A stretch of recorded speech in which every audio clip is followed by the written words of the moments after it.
Boa tarde a todas as farmácias, todos os profissionais da área da saúde que estão nos assistindo, né?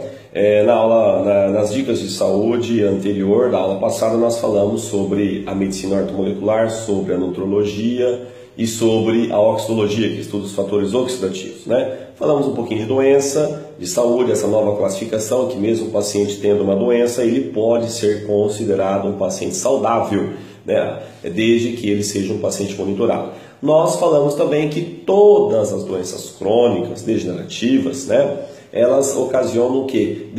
Elas são causas de alterações orgânicas, bioquímicas, celulares, né? Então nós precisamos estudar o paciente a nível celular. E que, como as células, elas formam os tecidos, órgãos, sistemas e todo o nosso organismo, então nós não podemos tratar apenas a doença, nós temos que tratar o doente como um todo, principalmente quando não adianta eu dar um anti-inflamatório para o paciente para tratar a artropatia e eu esquecer que ele é um paciente que tem uma úlcera gástrica, que esquecer que esse paciente ele tem um grau de hipertensão elevada e eu posso ocasionar um problema muito mais sério, né? Às vezes até levar o paciente a óbito. Então, e isso vem acontecendo, sim ou não, né? Vocês todos que estão nos assistindo, então é claro que todo profissional ele pode errar, né? Todo mundo pode errar, ninguém faz um avião para cair, mas por isso que nós chamamos a atenção e por isso que a Organização Mundial da Saúde fala, né? Principalmente para os farmacêuticos também, que atuam numa área muito importante, se fala quando ele vai prescrever, quando ele vai fabricar um medicamento, manipular um medicamento, né? Você já imaginou a complexidade, a responsabilidade de um farmacêutico magistral? Um farmacêutico magistral que ele vai lá preparar, pesar, diluir, né? Aonde ele tem toda a responsabilidade técnica, civil e criminal por aquela fórmula, né? Então, é muito importante que nós sejamos profissionais de responsabilidade. Mas, falando em radicais livres, né, eu queria falar antes de radicais livres, eu parei na aula anterior falando sobre o fator genético, que o fator genético ele é predominante, né? Ele é predominante porque as nossas células elas estão mais ou menos programadas, né? Então nós temos 23 pares de cromossomos, todas as nossas células, com exceção das células haploides, as células homozigóticas, né, que são as nossas células de reprodução, né? Mas o restante, todas as nossas células tem lá 23 pares de cromossomos e nós temos a codificação genética com todos os genes, né? Isso a engenharia genética já revelou, né? Por isso que nós temos aqui o cabelo está ficando branco, por quê? Grisalho, por quê? Porque está programado com tantos anos, com tantos meses, com tantas horas. Um exemplo, as células beta 2 da ilhota de Langerhans, da porção endócrina do pâncreas, vai parar de produzir insulina. Isso é um processo genético, né? Isso é um processo genético. Isso ninguém muda. Agora, nós temos os fatores externos, né? O fator ambiente, aonde esse ser humano ele foi acondicionado. E isso é muito importante. Esse é um paciente, ele fuma. Esse paciente, ele bebe.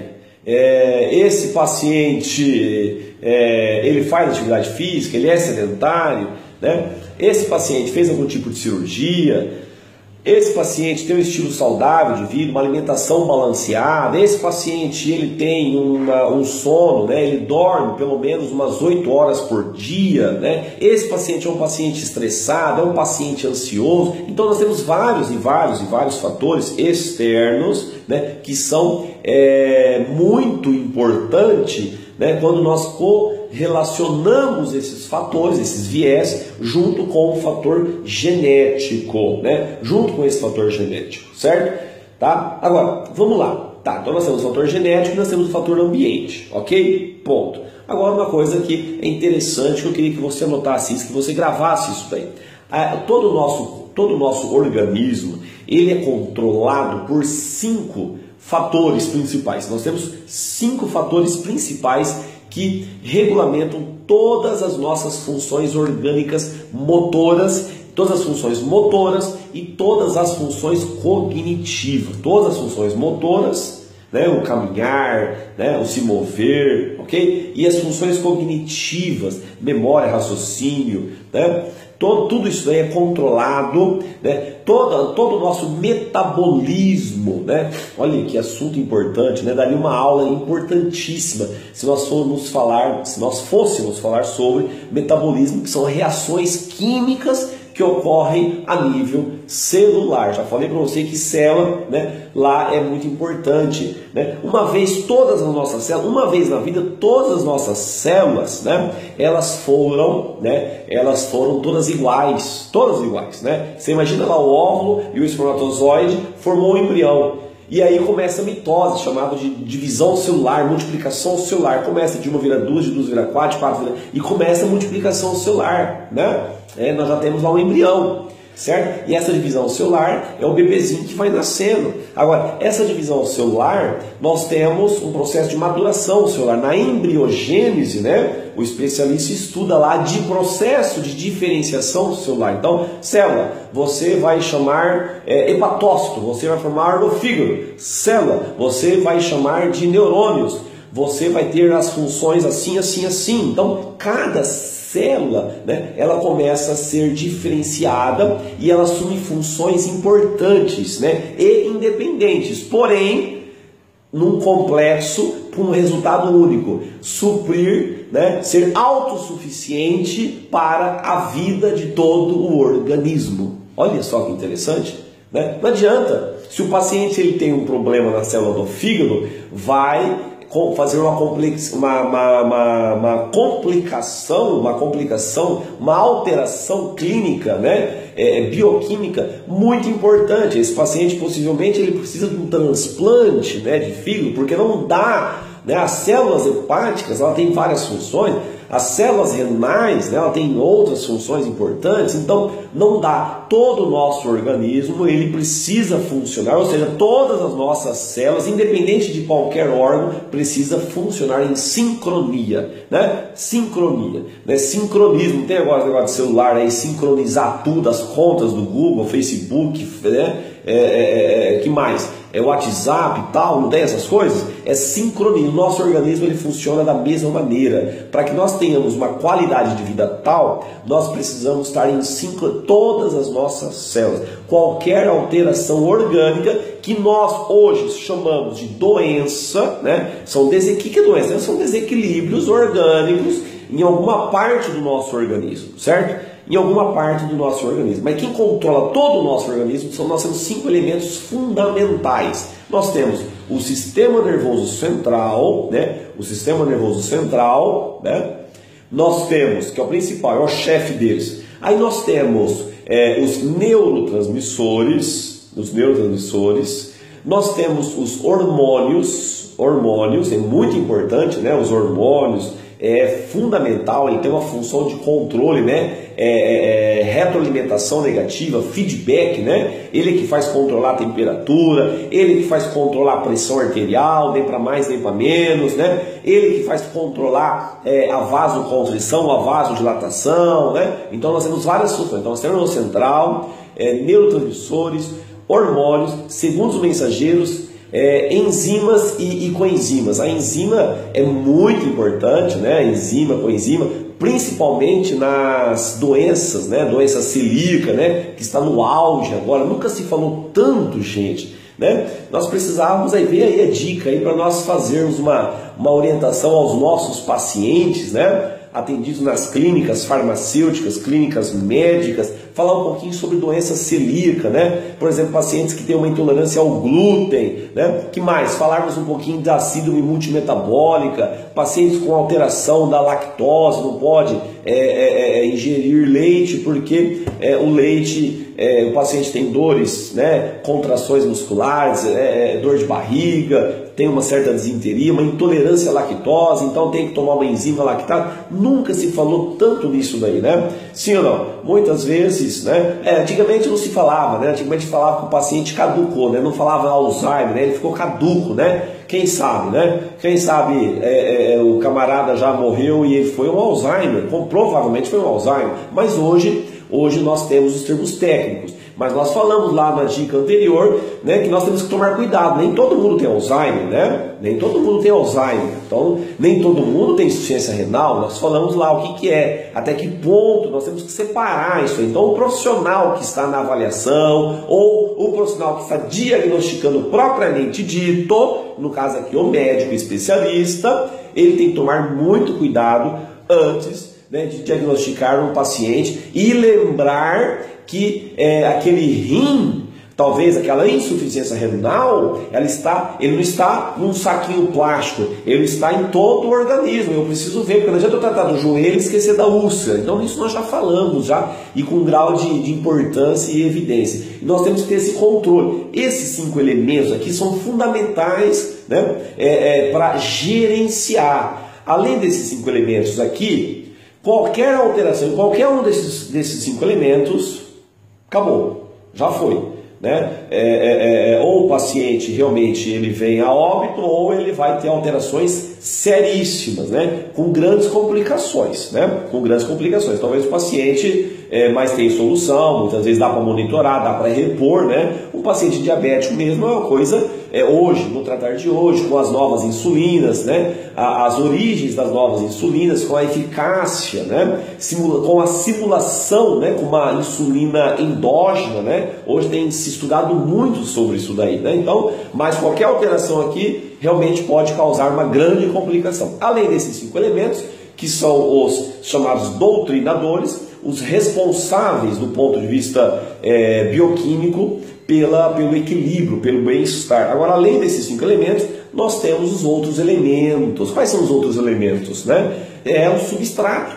O substrato junto com o estilo de vida, a qualidade de vida que esse paciente aparentemente ele tem. Então, as enzimas, as coenzimas, os hormônios, eles só conseguem trabalhar se a célula, ou seja, a célula para funcionar tem que ter os que mandam e tem que ter o substrato, que é a matéria-prima, né? A matéria-prima para a produção. Então nós temos que ter lá as proteínas, todas elas lipossolúveis, hidrossolúveis, né? Nós temos que ter a cadeia de hidrocarbonetos, os carboidratos, os minerais, os aminoácidos, enfim, nós temos que ter todo o substrato essencial para cada célula desempenhar o seu papel, em sincronia com os elementos figurativos, doutrinadores responsáveis pelo equilíbrio. Então, se o paciente ele só tem uma boa alimentação balanceada, mas ele tem alguma desordem orgânica, fisiológica, funcional do ponto de vista de comando, aqui seria mais ou menos, se eu fosse falar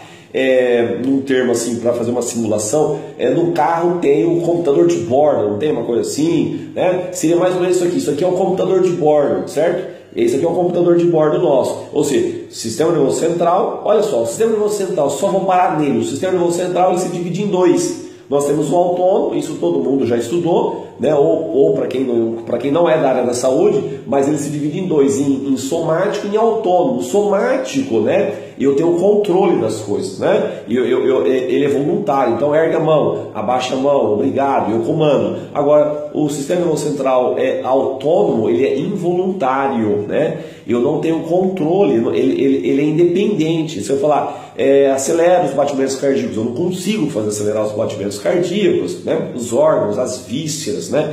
Ele controla. Quem faz o controle é o próprio sistema nervoso central autônomo, que pode ser simpático ou parasimpático, em situação normal, parasimpático. Uma situação de estresse, perigo, pânico, acidente, aí é o simpático, né? Por isso que o camarada ele fica pálido, né? Há um desvio, há uma perfusão periférica, né? É uma vasoconstrição periférica, perdão, ao contrário, o sangue vai para os músculos, né? Há uma dilatação da pupila, chamada de midrise pupilar, né? Dilatação da pupila, enfim, tudo isso para aumentar o reflexo, a força, a agilidade, sistema de pânico, sistema de alerta. Só que isso Isso é o que vem ocasionando todo o desequilíbrio orgânico, a alteração funcional do sistema nervoso central autônomo. Esse sistema nervoso central autônomo ocasiona uma alteração orgânica, fisiológica, clínica de grande relevância. Alteração de batimentos cardíacos, alteração de perfusão periférica, né? Por isso que o paciente começa a ter problema de varizes, começa a ter problema de insuficiência de nutrição celular, porque você não tem uma boa circulação, você imaginou? Então, realmente, o paciente ele começa a ter glaucoma, o paciente pode ter glaucoma, o paciente começa a ter diabetes. Por quê? Porque quando o autônomo, o simpático é ativado, libera o que? Libera cortisona no sangue, e a cortisona quebra lá o glucogênio hepático, porque estimula uma enzima chamada de glicólise, e a glicólise vai lá e libera todo o glucogênio. O glucogênio é aquela reserva de açúcar que tem lá no fígado. Então toda alteração clínica, né? Esse paciente começa a entrar numa desordem orgânica, esse paciente sai do equilíbrio e começa a ter as doenças do século XXI. E além de todas essas doenças metabólicas, as principais imediatas na lata são as metabólicas, né? Vai para o instituto, vai fazer uma gasometria, vai fazer um hemograma, colesterol, triglicerídeos, começa a alterar tudo. Né? Quantos pacientes, né, que eu atendi, né, no consultório, dentro de uma farmácia, né, quantos pacientes, né, eu já atendi, e esse paciente falou, mas doutor, eu nunca tomei um medicamento, e eu já fui em quantas clínicas, em quantos profissionais, né? Teve uma que eu me lembro muito bem, lá na cidade do interior do estado de São Paulo, em Dracena, e uma senhora, ela chegou no balcão da farmácia, e lá no balcão da farmácia ela falava para mim assim, ela começou a chorar porque ela tinha uns 55 anos de idade, nunca tinha tomado um medicamento, morava numa zona rural, né, uma pessoa bem simples, e esse paciente chegou do médico, do cardiologista, era endócrino ou cardiologista, não me lembro agora, que faz alguns anos essa história, né, faz uns 15 anos essa história, mais ou menos isso. Mas foi chocante, né? Eu me lembro como se fosse hoje, tá? Eu me lembro como se fosse, porque para mim foi muito gratificante. Isso não tem dinheiro que paga, né? Foi muito legal, muito legal. Então, essa paciente começou a passar mal, né? Essa paciente começou a ter problema, pressão, colesterol, triglicérides, insônia. E na verdade, eu comecei a conversar com ela e eu fiz um diagnóstico só, né? Uma avaliação farmacêutica, né? Diagnóstico não porque é um profissional médico, não. Eu fiz uma avaliação em termos de promoção de saúde e prevenção de doença, né? Ela estava com um grau de depressão elevadíssimo, né? Um grau de depressão elevadíssimo. E eu me arrisquei e falei, não, você vai tomar apenas esse comprimido aqui, é um produto natural, hidroxitriptofano, com cataex oxacanta, salix alba, né? Porque ela falou para mim que tinha perdido o marido, fazia umas 3 semanas, não, o marido tinha largado dela e o filho tinha morrido há 3 semanas, tinha enterrado o filho, ela estava com um grau de depressão muito elevado e a depressão altera esse sistema autônomo, ele fica todo prejudicado. Então, pessoas ansiosas, pessoas deprimidas, alterações emocionais, né? As desordens psicossomáticas, né? Psicodinamicisticamente, qualquer alteração psíquica, qualquer distúrbio, qualquer psicose é muito...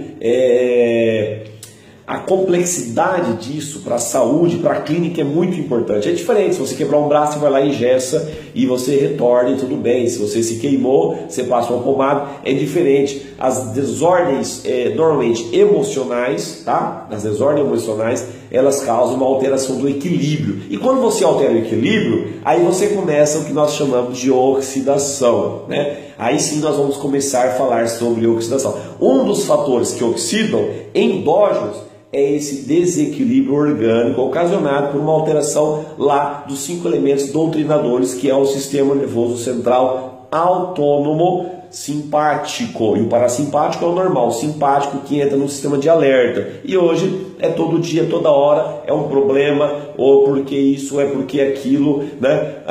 Antigamente a pessoa morava na zona rural e não tinha nenhum problema. Hoje ele tem que pagar água, ele tem que pagar luz, ele tem que pagar a fundação rural, ele tem que pagar imposto, ele tem que pagar o CAR, tem que regulamentar a área do CAR, a área de APP. É ou não é verdade, né? É muito, é uma grande mudança, né?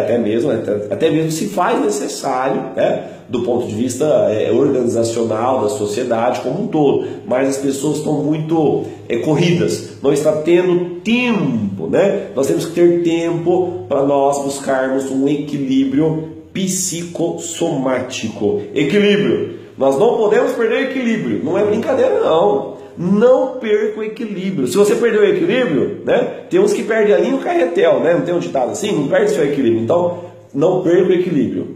Né? Sai fora, né? Qualquer estresse, procura se controlar, procura se autodominar, né? Sai do foco, né? Para que você não sofra um processo oxidativo, né? Mágoa, depressão, ansiedade, insônia, tudo isso ocasiona o que nós chamamos de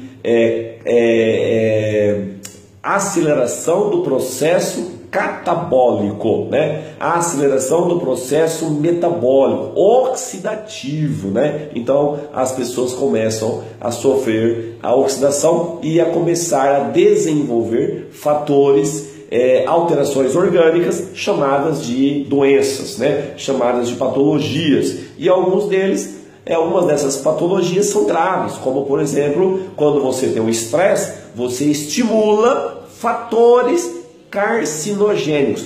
Todo ser humano, todos os seres humanos têm os fatores carcinogênicos, né? Fatores carcinogênicos endógenos. Se eles são estimulados, a pessoa pode desenvolver uma displasia, uma neoplasia, né? Então, por isso que é muito importante você ter um estilo de vida saudável, para você não alterar esse simpático, para você não alterar a liberação de hormônios, neurotransmissor, para um tal de todo mundo tomar medicamento controlado, né? Nós do varejo farmacêutico, profissionais médicos, nós queremos o quê? Nós queremos o bem da sociedade, não queremos uma sociedade doente, não. Nós queremos porque ele ganha dinheiro. Não, nós queremos o bem, né? Nós queremos o bem do nosso paciente. Nós temos que querer o bem do paciente, orientar o paciente. E esse paciente vai começar a ficar de olho em você. Esse paciente vai começar a buscar, né, informações e ser consultado por você, profissional da saúde, né? Se for no farmacêutico, agora você tem a clínica, você tem o seu consultório, você tem o seu receituário de acordo com a resolução do conselho. Então, pratique, mas sempre com ética, com respeito e dentro das suas habilidades, tá ok? Na próxima aula nós iremos falar sobre a oxidação propriamente dita. O que é oxidação, tá ok?